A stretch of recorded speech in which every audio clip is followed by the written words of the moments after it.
and we're going to go here to eat at the Blue Moose. As you can see, that's the Blue Moose.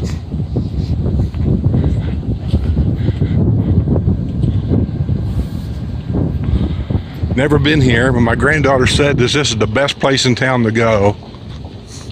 So we'll see when we get in there. See, if you notice, she's not walking with me. She's ashamed of me. She's afraid I'll embarrass her, which I probably will.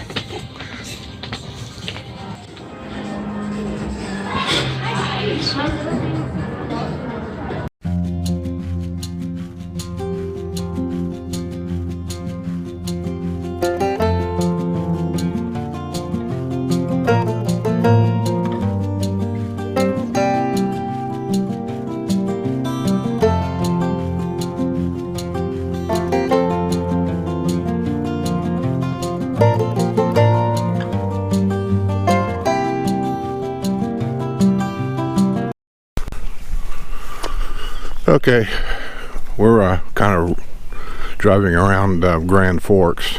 Our granddaughter has to work today, so this being a kind of a chilly day, as you can see in the clouds, it's going to rain all day, and the high today is only supposed to be like 65. And for a couple Floridians, I got my long pants on. This is supposed to be some kind of a monument for the dedicating the super flood they had here in 1997. I don't know where it is or anything about it. It's supposed to be down by the river somewhere. I thought the river was around here, but it don't. It don't.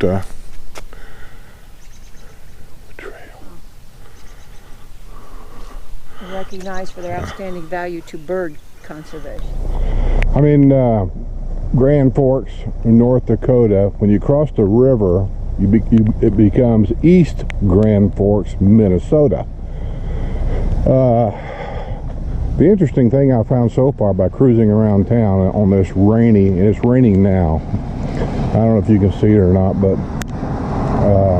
it's raining pretty good. I'm getting wet. See this wall right here? It looks like a prison wall that goes all the way into town. You see this all around town, from one side of town to the other. It's called the Grand Forks Greenway.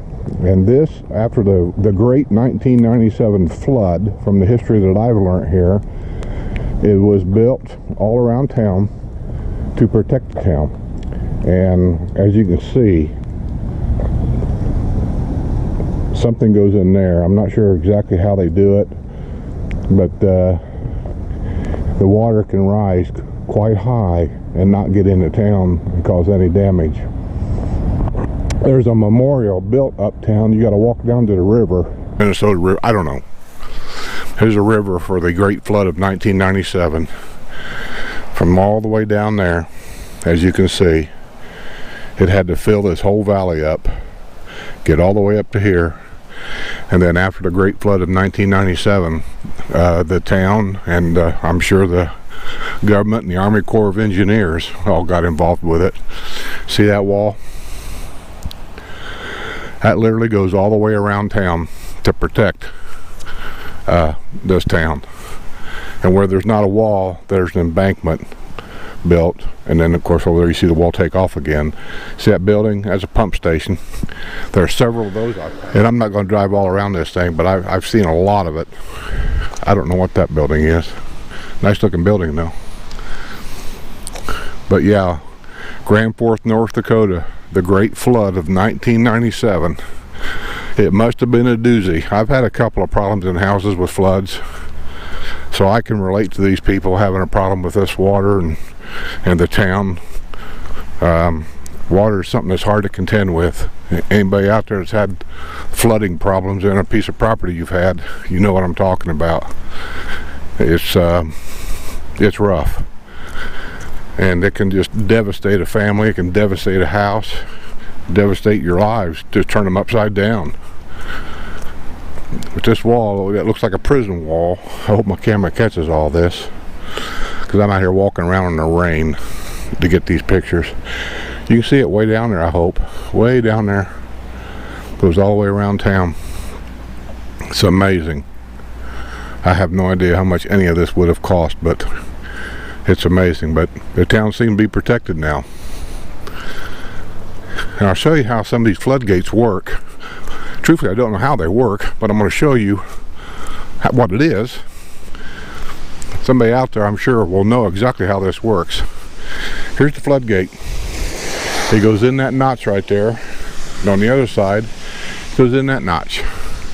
Now, I don't know if they bring them in a truck and a crane or something and slide them in place, or how it works, but that's the floodgate, and we've seen probably 6 or 7 of those around town. And it's all called the City of Grand Forks Greenway. The town itself is not a bad town. This is not the North Dakota that I remember driving through here years ago as a truck driver. This was no more than a one-horse town and a truck stop, a few gas stations, and some people here that worked on farms and whatever. I mean, it was a nice town, but it's not today. This is a major metropolitan area. I was kind of shocked driving around here. My granddaughter lives here, and it's just kind of amazing to come back 30 years later and look and see what I see. It's like, oh my gosh, I don't recognize this town at all. But it's an up and coming town. I don't know where the money is here.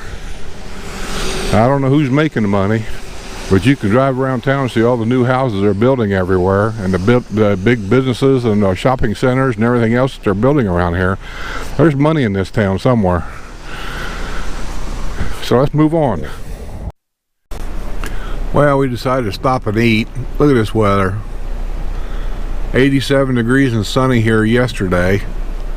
And today the temperature right now at 2 in the afternoon Florida time is 65 degrees and rain. Well, actually it's 3:11, so it'd be 2 o'clock here. I know it sounds like I'm eating early, but I'm hungry. I didn't eat no lunch today. Actually, I don't think I had breakfast either. No, I haven't. I ain't felt really hungry. No breakfast. I had coffee and a cookie and no lunch. So 3 o'clock, yeah, I'm eating early. So rain, and more rain. I let Sue out at the door with the umbrella, so she's inside. I'm going to wait until it kind of slacks up maybe a little bit, and then I'm going to make a mad dash for it. By then, this is my plan. She should already be sat down, have a table ready for me. That way I don't have to stand around in there. But we're still in Grand Forks. I'm going to pull out tomorrow.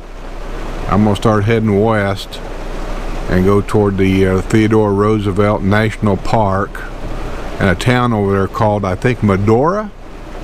I think that's what the name, or something like that. I've had several people tell me to check out Medora. I guess it's an old western town of some sort.